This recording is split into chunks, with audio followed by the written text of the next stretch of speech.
kid? Is it Yeah. a family thing? Or how'd you get started?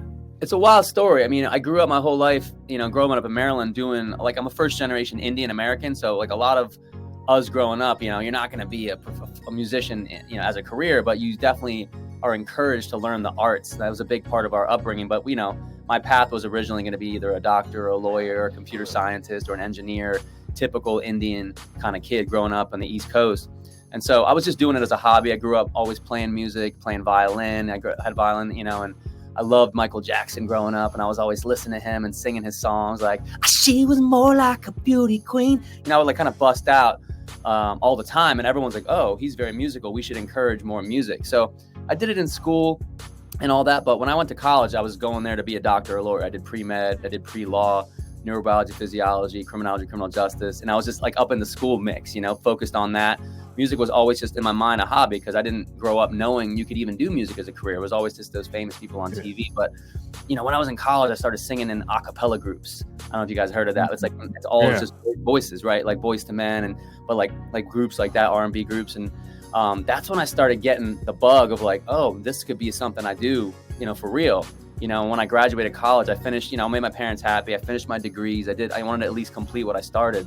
It felt good to complete. But at the same time, I was like, I think my path is a little bit different. Like, I feel like I want to be an artist. So I ended up driving out to Los Angeles saying, hey, I'm going to take the dream. I'm going to take the risk. I'm going to drive out there just with my computer and my guitar and my violin and my piano. And I drove out across country just with no idea. I didn't know anybody. And then, I got out there and then just kind of started networking and figuring it out.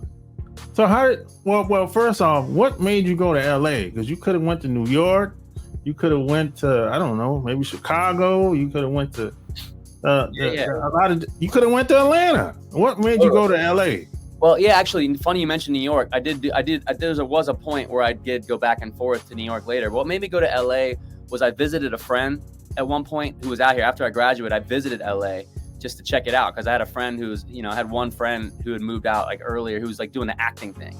And I didn't know anybody else. I didn't know anything about the music industry, none of that. But I checked it out and I just loved like the lifestyle, the weather. There was mountains everywhere, and I'm really into nature. I grew up like really into nature, like walking barefoot and sun gazing and hiking, kind of like almost like Mowgli from the Jungle Book. I was always like a kind of a wild animal kid.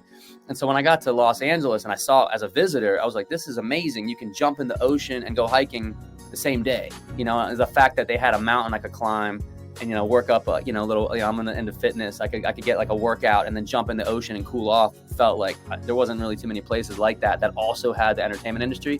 So it was kind of like a balance between the weather and the lifestyle, and then also knowing that there was a ton of record labels, there was acting opportunities and all that. So what's the music scene? I mean, what was the music scene like when you got there as far as networking and meeting people? What was that like, meeting people? Yeah, I mean, for me, it was all about just, I'm motivated. I'm a hungry dude. I'm motivated. When I see a goal, I just kind of go for it. And so like my goal was to come out to LA and figure it out, like solving a puzzle, like almost like, just like, like riddles. I grew up doing, again, a lot of math and science and all the pre-med. So my brain was always into problem solving. And so I thought of, the music industry is the same thing. Let's figure out where the people are. Let's figure out where they hang out. Let's figure out the networking. And I was doing crazy hustling type stuff where I was like on the street with my violin, like doing like a beatbox violin groove or something. And then I'd be singing and like, people were coming by and I was doing it in front of Capitol Records. So I started doing that like every day in front of the record label, just on the stairs, and people were walking by and they're, at some point, like a week later, couple people noticed me and they're like, hey, we've been, what's your deal? Some people ask me like, what's your deal? I've been seeing you here for like, the last week. And I was like, hey, I'm new to town, DPAK. I just got to town. I drove across here from Maryland. I'm just trying to meet people and get into the business. And they were like, I like your energy. Come on upstairs. I ended up walking into the record label like the first week I was in town. And then they're like, what call can you do? I was like, I was just showing them I can play violin, I can sing, I can do this. So I started getting hired for like little studio gigs, like record label gigs, like, hey, we need some background vocals on this track by Gomez, which is like this European band signed to Virgin Records. We need some violin on this. And it kind of got me in the mix. So that was like one thing I did. Another thing I did was like going on Craigslist and I was just clicking refresh on the gigs section. There's a section called gigs. And I was just clicking refresh over and over again until like something that, relevant came up. And that would be like, ooh, that's a good one. So I ended up finding this one thing which was like an acting role for a violinist, for a movie. And it ended up being this movie called First Daughter with Michael Keaton and Katie Holmes. And I clicked on the button and I submitted. And the guy was like, he called me right away. He's like, I just submitted that 10 seconds ago. And I told him the story. And I was like, I've been clicking refresh on here for like 3 hours straight. And he was like, that's crazy. I've never heard of that. And I was like, yeah, man, I'm motivated. He's like, dude, I like again, same thing. I like your energy. I like your motivation. So I ended up getting the gig just because I think he just liked that I was like kind of like excited or something. I don't know. So I think like that was my experience, was just like being hungry, doing stuff that other people weren't doing, being outlandish, being unreasonable, showing up in places, walking in backstage, trying to sneak past security and meet people in the green rooms. And I think a lot of that hustle mentality, worked out to my success, because I ended up getting acting roles like on Modern Family. I got a co-starring role on the show Modern Family, like a pretty big show at ABC. I booked a bunch of national commercials. I got an agent and a manager, did some acting. But after a while, I think I was like realizing that acting was more of like a side thing, that music was really where my wheelhouse is, and I feel like more connected to it. So I couldn't do all of it at the same time. At some point, you got to kind of like start choosing your time wisely. And I think a lot of the acting was starting to dilute the music. So I just like I did 3 national commercials as an actor, and it was good. But then I was like, I got to really buckle down and focus on music. So I just got into that and started producing. I built a studio out here. I started like playing live shows, doing open mics. I built a band after a while, built a pretty big following in Los Angeles with a band called The Bolt. Got several record deals over the years now. In the last 10 years, got a couple that, kind of went somewhere and then didn't kind of blow up. So I think there's a little more to it, which I'm now focusing on with the newest project. I also got a gig with Disney at one point where I produced 45 songs for a Disney show. That was pretty good. That got me a lot of PR and press, and got a pretty big credit doing that now. That's online, and performed with Rihanna, Jason Mraz, ended up meeting a lot of people, and just through networking and, playing shows and everything. Once you kind of in there and you start knowing people, it starts snowballing into more things. Like, oh, you did this. That's, I did this movie that led to another movie, which led to Disney, for example. But it's like it's like the little things first. Once they start adding up, it starts snowballing, Yeah. So what's your style of music? What would you call it anyway? That's always the tough question for me. Now I'm honing in on a specific style for my newest project. I've had when my first band that I had, The Bolt, that was like 10 years ago. That one was doing its first record deal. That's more like old school, not old school. It's more like rock, like alternative rock. And then I did another project that was all disco funk. That was almost like Michael Jackson, disco dance, like electronic. I had that one. Was 2 projects ago. And that was like a little bit more of like the pop funk, Michael Jackson, The Weeknd.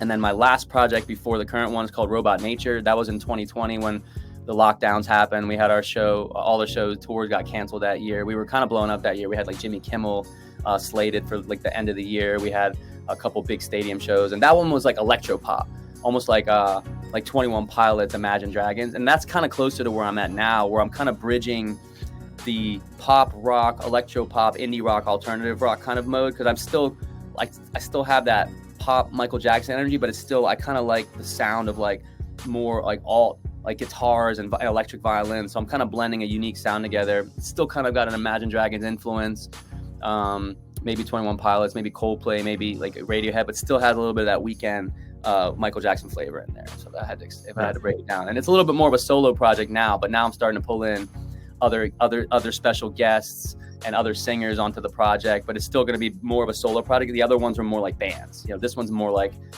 Justin Timberlake, for example. Like, he's a solo artist, but he's got a band live, but it's still Justin Timberlake. So like that, it'll be more like DPAK, and then I'll have special guests on stage. How'd you come up with the name? Did you always have this name, or how'd you come up with the name? Is it unique, or? Yeah, so my name, DPAK, if you spell it the Indian way, it's actually a common Indian name. There's a famous philosopher and a doctor and a meditation teacher called Deepak Chopra.